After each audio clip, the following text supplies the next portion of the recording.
24 году по благословению Святейшего Патриарха Московского и всей Руси Кирилла началась подготовка к съезду православных тюрок. Эта подготовка этого съезда еще не было. Мы надеемся, что он состоится.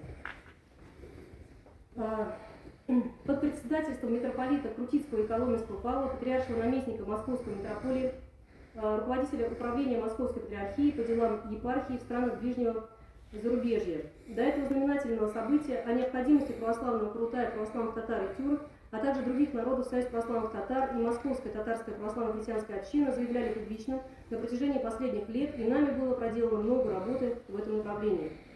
Исторические основания православного ордынства бесспорны.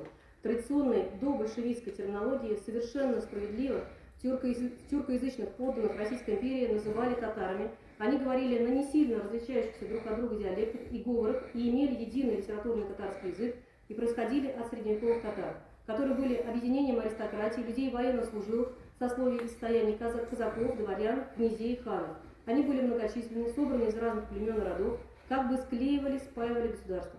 Многие имели непосредственное отношение к чингизидам, к правящему роду Чингисхана и его потомкам.